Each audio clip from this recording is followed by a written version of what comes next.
لو انت جديد في يوتيوب وبتحاول تفهم ازاي تخلي قناتك تحقق نجاح او تظهر في يوتيوب، في 3 حاجات اساسيه لازم تعرفهم، مش بس هيساعدوك في تحسين محتواك لكن كمان هيضاعفوا فرص قناتك انها تقترح في يوتيوب وتجذب جمهور كبير في اسرع وقت ممكن. فادخل معايا فيديو النهارده عشان تكتشف الاسرار دي. يلا بينا. اكتر حاجه بتواجه القنوات الصغيره هي الاقتراحات. المشكله مش موجوده بس عند القنوات الجديده، هي موجوده كمان عند القنوات القديمه وبرضه مش بتقترح في يوتيوب.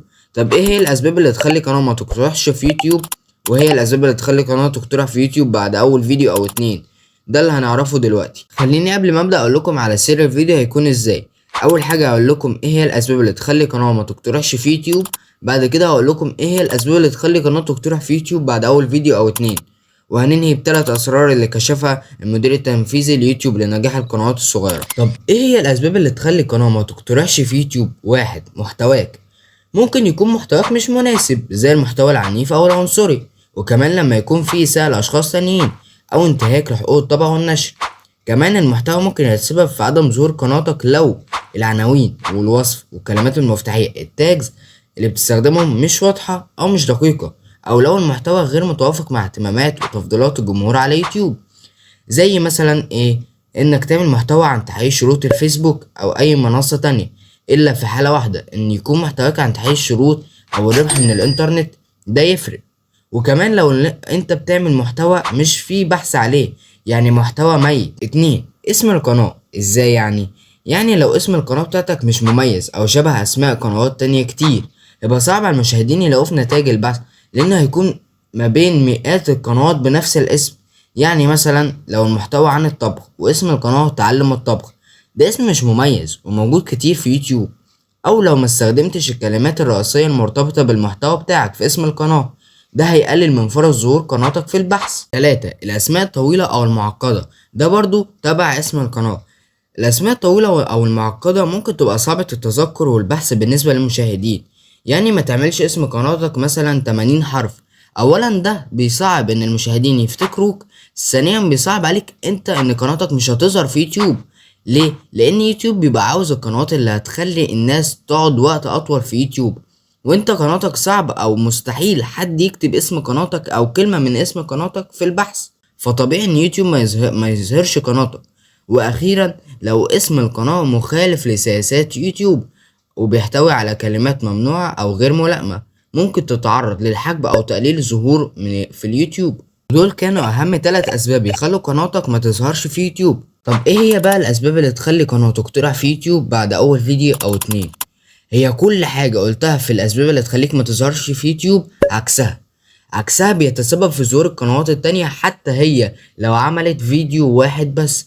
طب ازاي؟ أنا هقولك. واحد، المحتوى اللي القناة مستخدماه مناسب، محتوى مفهوش عنف أو عنصرية، وكمان مفهوش إساءة لأشخاص تانيين، ومفهوش انتهاك لحقوق الطبع والنشر.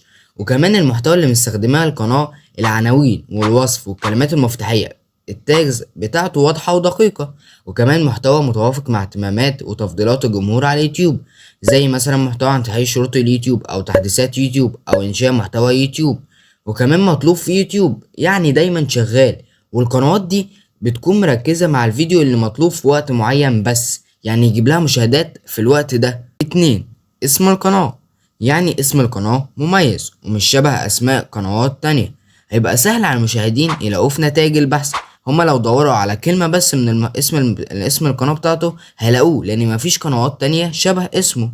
يعني مثلا لو المحتوى عن الطبخ واسم القناة سفرة هنية، ده اسم مميز ومش موجود كتير. 2، الشخص اللي أنشأ القناة استخدم الكلمات الرئيسية المرتبطة بالمحتوى بتاعه في اسم القناة، وده زود من فرص ظهوره في البحث او يوتيوب او الصفحة الرئيسية بتاعت يوتيوب بشكل كبير جدا. 3، الاسماء القصيرة او السهلة، ودي برضو تبع اسم القناة. الاسماء القصيرة او السهلة بتبقى سهلة التذكر والبحث بالنسبة للمشاهدين. يعني اسم قناته مثلا مكون من 30 حرف. اولا ده سهل ان المشاهدين يفتكروه، ثانيا سهل عليه ان قناته هتظهر في يوتيوب، لان انا عرفتكم ان يوتيوب بيبقى عاوز القنوات اللي هتخلي القناة الناس تقعد وقت اطول في يوتيوب.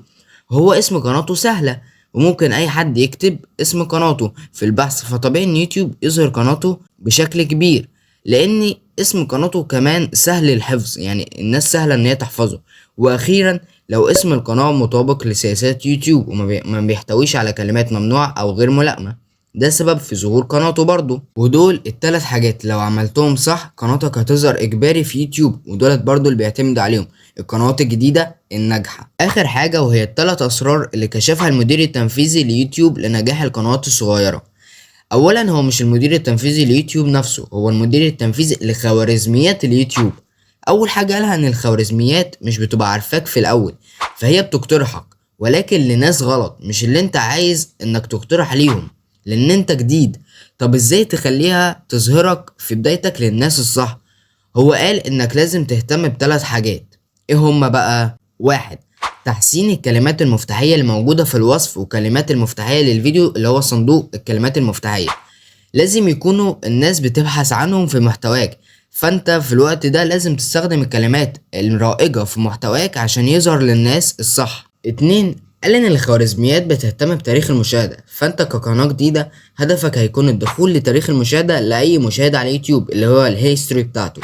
تلاتة، قال عشان الخوارزمية اليوتيوب تفهم قناتك او محتوى قناتك وتقترحه للناس الصح هي الاستمرارية، ودي اهم حاجة لازم تعملها لو انت قناة جديدة. يعني مثلا لو تقدر تعمل فيديو كل يوم او كل 3 ايام عشان في الاول قناتك تظهر، وبعدين عادي ممكن تعمل فيديو او 2 في الاسبوع، ولكن في الاول لازم يكون عندك استمرارية. حتى لو هتعمل يا عم فيديو 1 في الاسبوع لازم يكون في وقت معين وفي يوم معين وما يتغيرش ابدا، لانه لما تعمل وقت ويوم معين وتنزل فيديو في اليوم والوقت ده الخوارزمية هتظهرك اكتر في الوقت ده عن باقي اوقات اليوم، وكمان عن باقي اوقات الايام التانية. وبس كده وبكده نكون وصلنا لنهاية الفيديو. لو عجبك الفيديو متنساش تعمل لايك وسبسكرايب للقناة. يلا نشوفكم الفيديو الجاي، سلام.